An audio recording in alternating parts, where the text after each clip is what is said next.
Normally I'm just like, this guy's got like. This So we got kind of art is Psykotik versus Redblade. People think he's cocky. So going over some top 8, baby. Let's do it. This will be fine, no problem. And it seems to be off-putting to people for some reason. Well, I know what the reason is. It's just We got Aurier versus Wagner. Okay. I think about a year and a half ago, he wasn't as confident. Definitely, yeah.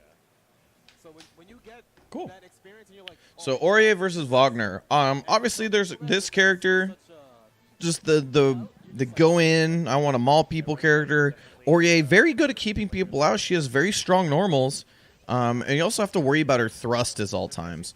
So one of the things you want to do when you're playing against Aurier, pretty much at any time, is that you want to deny her Vorpal. You want to deny her Vorpal so that when you have the ability to, you're able to not worry about being full screen away from her or half screen away from her, because you're not worried about just getting that random, you're not worried about getting that random thrust chain shift and then she gets like, what, 3.7 or something crazy like that? That's what it is. So that's what you want to do. Dinheld, thank you for the follow, man. I appreciate it. What is Aurier's game plan? Aurier's game plan is to use her normals into harassing you for good damage and going for mix-ups. And also using her persona in order to able to enable her gameplay as well. Or her thing. I forgot what it's called. Just call it a persona because I'm an idiot. But let me find the name real quick.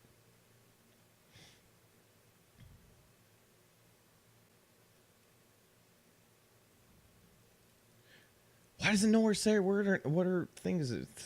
Thanatos. There you go. Boom. Thank you. Thanatos. Okay. So, Aurier's game plan mainly for her is to use her normals in order to keep people out and get hits on the way in and stuff like that. But also she has a really, really good overhead. So she has ability to basically do buttons, do a general mix up, and then get a combo off that. Other than that, she does really well at keeping people out. She has good buttons, and she has good mix-ups as well. So, we'll see. Once you actually get started. There it is. What's Wagner's game plan? Rush your ass down. Kick your... Oh, shit. That was the Matrix. That shit was dope. So I just wanted to highlight the fact that Redblade goes into concentration, making sure that he was going to win Vorpal. I think Psykotik maybe recognized it slightly too late and then wanted to go in. He probably should have thrusted earlier. Yeah, he has both buffs. Okay. But now he has both buffs. Slowly approaching. He still has Vorpal. All right, gets a throw. Wow. He has Vorpal too. This is so scary. And when she has Redblade, when she has her charge sword up, then some of her normals do chip with the sword. So they're definitely something you have to worry about. That's how you beat the sword card that goes in that direction. But if he did the vertical one, he would have got punished, but he's still neutral jumping. So I don't know if he should be showing his hand that he knows how to deal with that immediately. You see Psykotik, the way that he's trying to approach. He's trying to look for that grid meter again. This is good response from Psykotik. This time not giving him Vorpal for free. So, this situation right here. Oh my god. Alright, you can see in this situation right here that the Vorpal's almost up. He starts going for concentration. He runs in. How's it going, Led? Oh, sorry. How's it going, Led? I hope you're having a good day, man. Boom. Jump a chain shift. Very common way very common way for Wagner players to open you up. She doesn't have any crazy overheads or anything like that. So what you can do is that you can just jump a chain shift and then since you're doing it while you're rising, it's hard, you can't get combos off it, but if you chain shift, they're still in block stun on the way down. So 2-2-C. Oh no. Oh no. This went horrible. So there you go. Combos into 2-2-C. And then finds the overhead. This is not good. So, good stuff. Surprised that he just goes for concentration in that situation, right? He goes for concentration here, and he pretty much gives up all the pressure. He could have gotten in her face and then did more pressure. Instead, he just laid back. And in this situation, this is where Redblade was like, well, I'm in my effective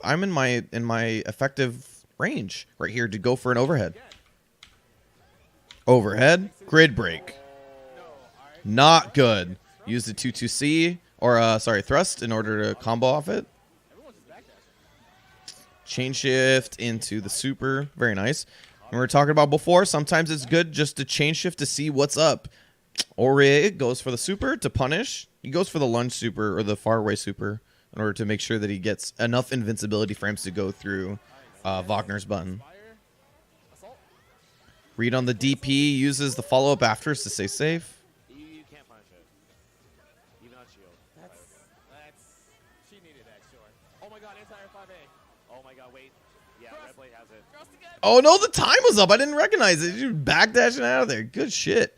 Redblade. That was close. I'm doing well, Led, man. It's a good Sunday. So I get to talk about some UNIST today. I'm pretty happy. Oh, finds the hit. It's a good starter. No. The big drop. That sucks. But he's keeping the pressure up, right? And winning Vorpal from a second ago. Moves forward. Wins Vorpal here. And so he's Vorpal thrust into chain shift. Remember what I was saying before. Denying Vorpal from Aurier is one of the key ways to play against her because she doesn't get a free get in. Thrust into chain shift. If it hits, dude, you get so much damage off it. Gets hit. Pick it up. Dude, that was 2.8. Look at this shit. That was 2.8, that combo.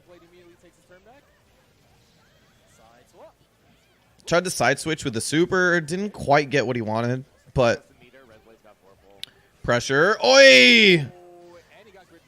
You got grid broken as well. Not good. Veil off. Tried to go for the big bet. I mean, it would have won him Vorpal in that situation, right? Oop, just outside of range. So, one of the things I didn't talk about before is that not only does Vorpal break your opponent's grid, but it also gives your grid back if your Vorpal's broken. So if he hit this, he would have actually switched the tide entirely. Wagner or Redblade would have missed the second sequence or this sequence coming up. He would have gotten the Vorpal on that one. And then he would have been able to put the pressure up afterwards.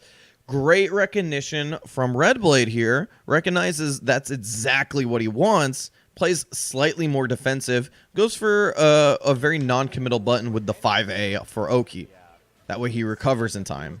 See? 5A, didn't work out, blocked.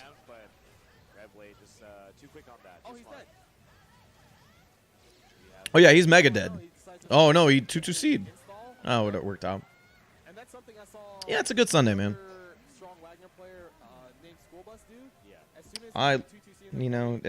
Things are looking pretty nice in life. I'm pretty happy.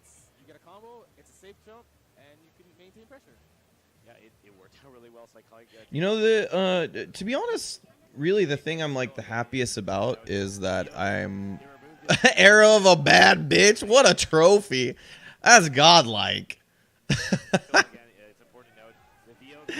Everybody's like, yeah. Yeah, I think the one thing I'm very happy about personally as who I am is that I'm not. How do I say this? You know, I'm still really. I still have like a lot to do for commentary purposes stuff, so I always have something to keep my mind on, and I'm pretty happy with that right now. That's what I mean. Is that I still have like there's still a lot for me to do. And I still have a lot of goals to achieve. So for me personally, like I don't have, I have things to focus on constantly, which is very good. All right. I was just trying to say So this was actually fantastic recognition from the side of Psykotik. What you see right here is that Wagner dashes all the way up and then goes for a assault. So one of the things is that you might have expected that Aurier, one of the things that you expected is maybe a throw, but it was too late for a throw at that point. So then what's the second thing you got to think about, man? You got to think about that if he's going to dash all the way up and then not press anything and then not throw me, he's probably going to try to bait a button. Panic button for most characters is a 2A. Well, an assault will beat that, and then he would have been able to get the combo afterwards. What will beat that, however, is an anti-air, and then he gets the combo off it.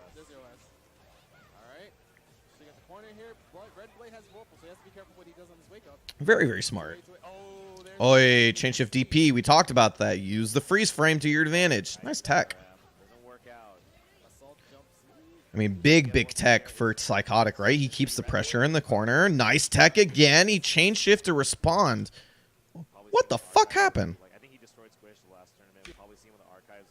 What happened? Ah! All right, cool. All right. So, chain shift, we were talking about this before. Chain shift on the grab when you're negative because your throw got teched. One thing you can do is chain shift to see what the opponent's doing. And then in response, and remember we were talking about the advantage of knowledge. The advantage of knowledge now goes to Redblade because he's recognizing what's on the he has the option out of chain shift to do something, and Aurier has to respond. What he does instead is that he just backdashes out of there. And he has a lot of grid, right? So it's not a big loss. 2-2-C keeps the pressure up. Wow, the challenge. There's a lot of grid being flown around. A lot. But, I mean, you know, for Redblade, I think, in my opinion, he would have been pretty content with that because... Jesus Christ. He would have been content with that because he got pushed out of the corner, right? And so he wanted to get out of the corner, and he gave up grid for it. It's unfortunate, but it works out, right? Goes for the force function in this situation. He still has chain shift, so it's kind of a scary situation. Woo! Goes for the instant overhead. Doesn't get the combo off it. You know, I appreciate that, Led.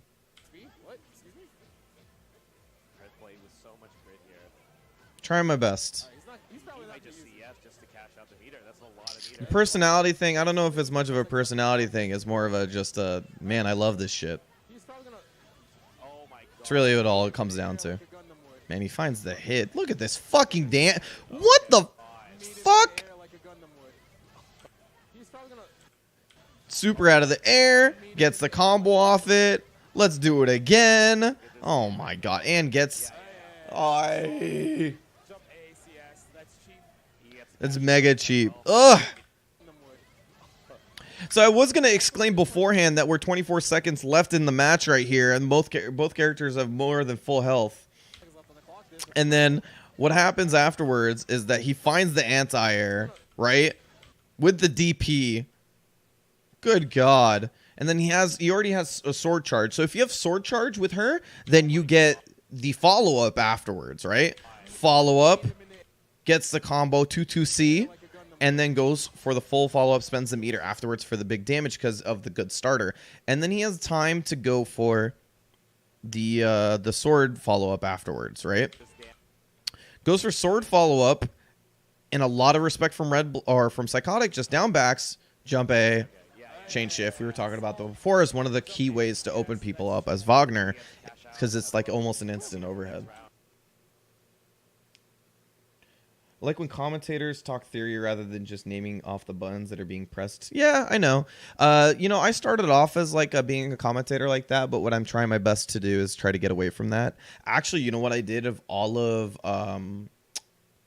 what I did at all of Super Arcade on Friday is I tried my best not to say any numbers. I said a little bit. I said a couple of things, but I try my best to avoid numbers as best as possible. So I'm trying to learn while I'm doing that. I'm trying to get better at being more explanatory and saying what is on the screen without having to rely on numbers the entire time. Numbers are kind of boring to listen to, but, you know, Sometimes they're necessary, so I try my best to stay away from it. Slugfest is more of a calculated, I will It also depends on the buttons at any time you want to. 'Cause people that are around, right? Like it depends also on the audience. So, you know, if you let's say you're going to a tournament like CEOtaku, a very anime centric audience, it might be good. You might be okay to get away with some more talking about buttons and stuff like that, but for the most part, for me personally, I try to stay away because I think it makes commentary more interesting. No one wants to hear all the button names all at the same time. Dun dun dun dun dum. I think he missed input there. I thought you can get 2C 4C into Thanatos again. Redblade has warp full. More staggers. This is Nice stagger pressure finally working out into the throw. waiting it out, trying to see if he can force his turn back or if he should just not use his There's shield. big swing right here. This was an interesting. So he goes for the string here afterwards. I like this string because this string is specifically made for him to push out, and then to push out, and then he goes back up to here, and he goes for the big swing. If this counter hit, this would have been fucking dusted. But Psykotik's playing really well on down backing in this situation. Naming buttons is better than talking past the game. Yeah, you're not wrong. How deep is this game? I played SF5 and reached top 6,000, but I actually suck at the game. I'm one trick pony. You know, Umar. Sorry, I was trying to see what your name was. Umar. Stick around. Maybe ask some questions while you're around, and maybe if you're like listening to some of the things that I'm saying and you're curious about what's happening, ask me some questions and I'll answer them as I'm going along.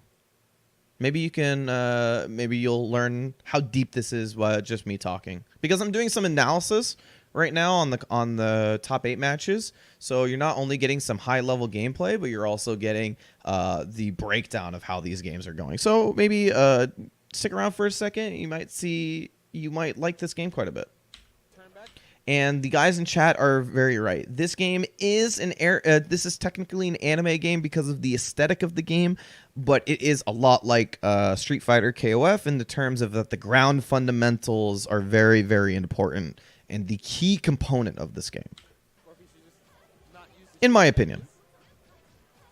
See if Psykotik can get out of this corner here. 2-2-C plus frames. You see a lot of respect. Look at all the chip that he's taking from Fire Sword. Remember, Fire Sword gives you chip on the sword normals. Kind of hard to Oy, all the chip. max range Finds the hit. to punish on So Aurier was trying to find something here, but the 5A was probably already coming out. Or not 5A, 5B. max range 5B. Yep, max range 5B. Gets a full hit. He's dead. Still here.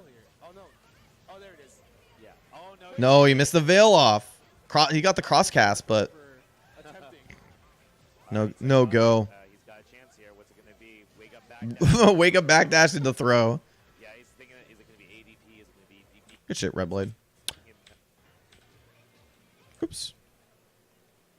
The first game was pretty close. The second game felt like he had his good moments and yet still could come out on top. All right, so Psykotik already on.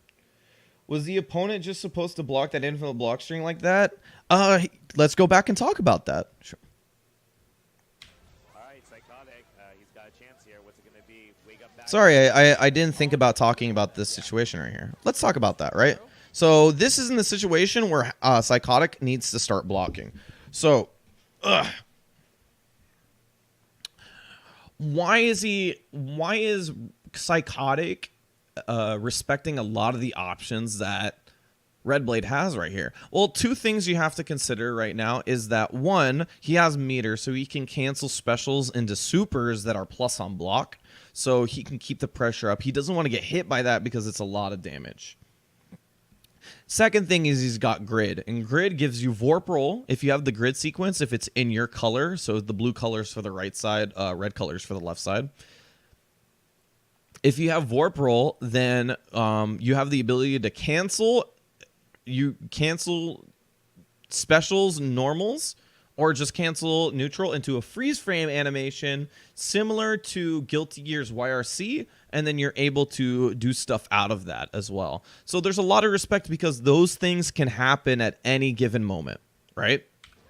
Psykotik just waiting it out, trying to see. So let's look at the things that Psykotik could have done in order to get out of the situation. Note that most of this is a risk because of the things that I said, this and this, right? Does it take a throw? Psykotik just waiting it out, trying to. So that could have been a place where he stuck out a button in order for him to get to check Redblade going in. But in that situation, what he was afraid of is that Wagner has a shield charge move. So he was thinking about maybe that the shield charge move might have came in that situation. That's why he didn't press a button there. He could have taken that risk, though. Pressure reset once again. So in this situation right here, we were talking about a second ago, he goes for a counter hit setup to bait a move. And then Psykotik doesn't, not only doesn't swing into it, but he doesn't whiff punish it as well. In this situation as well, now he's got Vorpal, so now he's taken out one of the ways that that Redblade has to reset pressure. So now he's sitting in a much better position than before. There's only super that he can reset pressure with without taking a risk. He uses it right here.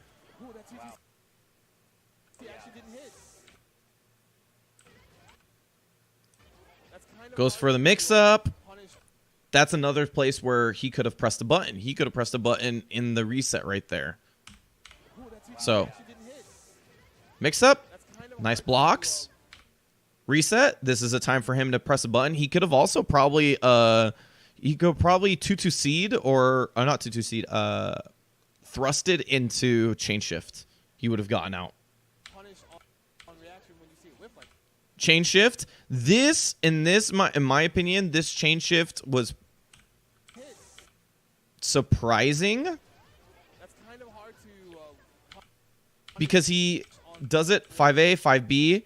He recognizes that the reverse beat happened, and then he doesn't go for a quick move. So he has to recognize in this situation that Wagner's in a neutral animation in this. Right? She's in a neutral state.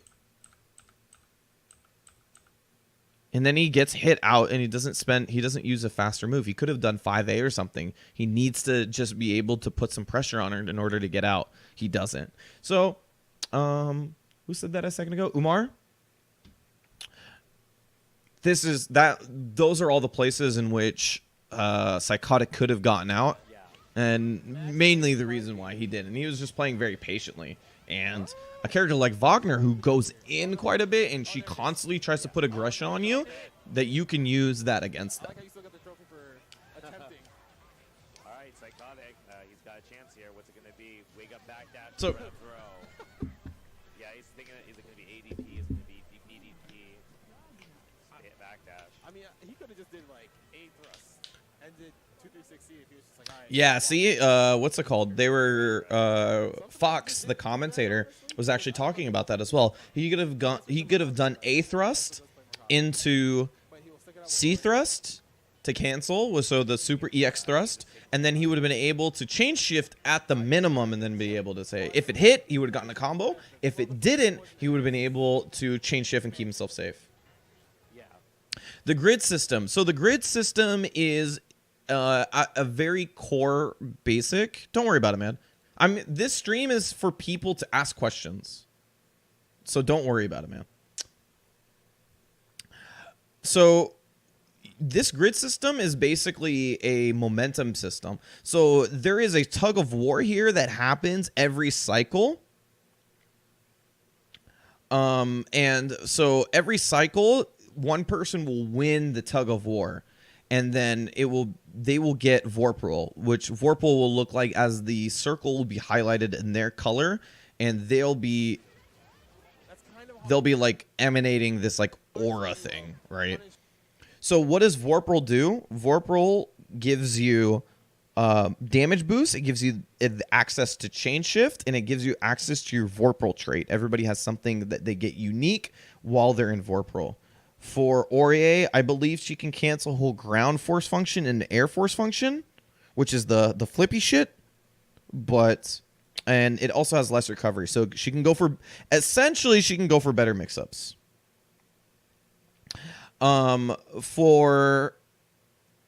So the grid game is played by one shielding people's moves. So if people become predictable, those moves can be shielded, and then you gain a substantial amount of grid. Or if you move forward, then you gain grid. If you move back, you lose grid. If you get thrown, you lose grid. And then there's a bunch of other stuff as well. So basically, it's a tug of war in the middle of the game to gain this thing called Vorpal. And then once you gain Vorpal, then you're able to have better options than the opponent. Vorpal is mainly gained by defense. Mainly. Offense can also gain Vorpal, but mainly defense gains Vorpal. So it is a mechanic that is largely created so that defense can be turned into offense.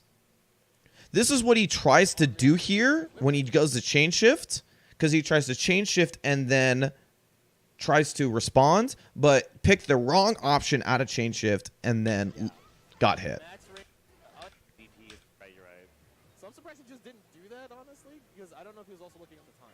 He might switch some more comments. I hope that explains it. I think I was a little bit too explainy on that one, but largely, if you want to condense it into one sentence, it is a tug of war that the players are constantly playing in order to get the ability to get Vorpal, which is a good state, or a increased, not increased. It is a extra options for you to get.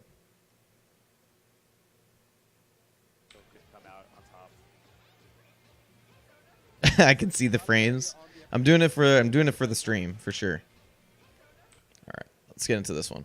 The first game was pretty close. The second game felt like he has good moments and yet still could come out. Listen, when you play against Wagner, you kind of have to know when 5Bs are coming out. Otherwise, you're just gonna get ran over. Thrust. So you see this green thing that came out of Wagner? Dun dun. This thing right here, when it says shield, you recognize, look at what happens down here. Once I'm going to reset it back 5 seconds. Look at down here when she shields.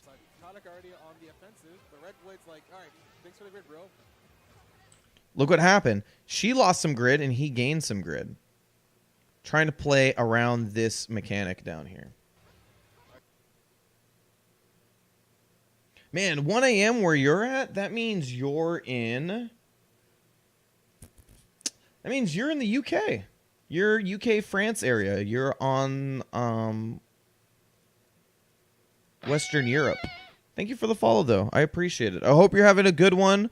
I'll post these up on YouTube as well, so if you want to check them out later, you can.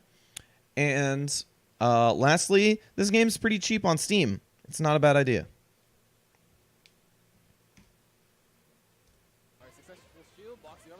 It sucks to hear, but you know, there's also a bunch of people that the European UNIST community is pretty dedicated. Yeah, this game's also pretty simple. This game came out in like 2014, maybe earlier than that. Well, considering it's using the same engine as it did from way back, it's probably, this game came out in like what, 2000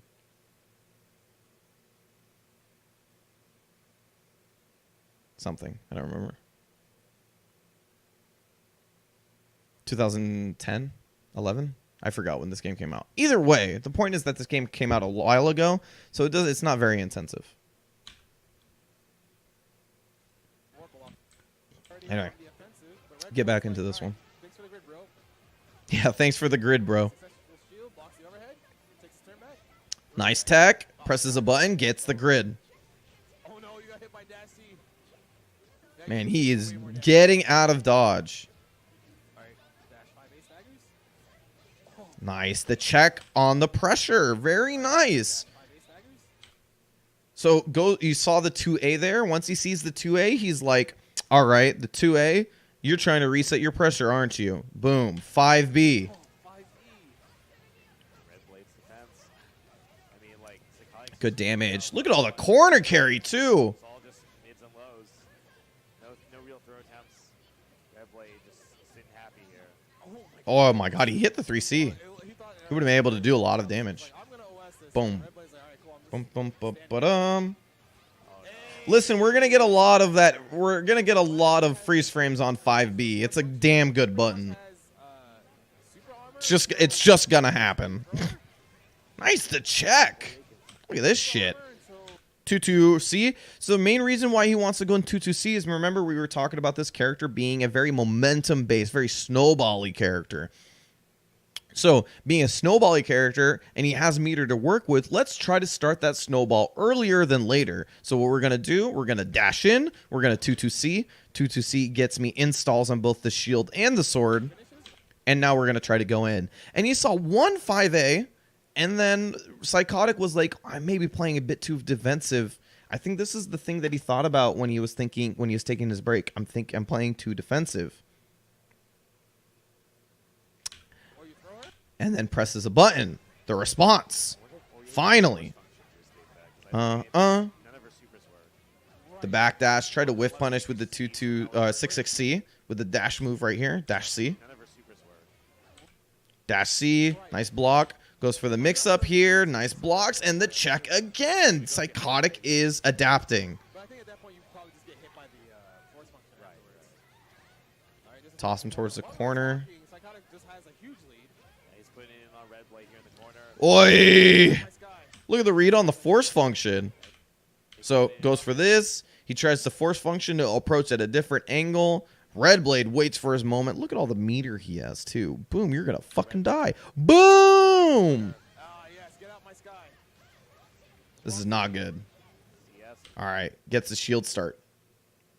Who do I play? I used to play in UNIL in the version before this. I used to play Hyde. In this version, I play Akatsuki. I'll be learning a couple characters on stream, however. So if you like some more UNIST stuff, then yeah, stay tuned. Not today, probably, but I want to... like I'm doing a series in Tekken where I am learning Ana, I want to do a series in UNIST where I'm learning a new character as well. Meets him out the air. Yeah. 2-2-C gets the charges again. Redblade's really playing around this idea of snowballing. You see, he's trying to get in. Ooh, thrust into Thanatos into 2-2-C. Try to punch the concentration, finds the overhead. Love this spacing from Psykotik. Gets the thrusted. Dashes just slightly. Thanatos. Very nice. Thrust again once he thinks it's his turn. No, thank you. As long as he has the super meter, he's pretty safe. Goes in again. This is the type that I want to see. This is what I want to see from Aurier. One of the things that makes her so good is that she's so good at stealing turns. Between thrust and chain shift, she can really make you hurt. And this is the second time in a row chain shift has not worked out in his favor.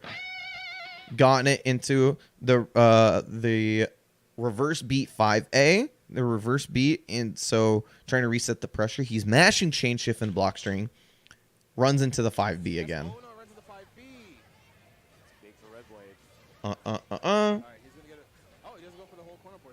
Oi, again, remember the late run into, or the run into the late assault, trying to bait a low. Psykotik punishes it again. Something he's been consistent at least. Oh, the stomp! You only see that stomp as a combo ender. When he goes into it, not expecting it after the dash C. Oh no, he goes after shield bash, my bad. Shield bash, not expecting it, and then we change shift for the combo. Good shit. Yeah, a little bit too late. I would agree there.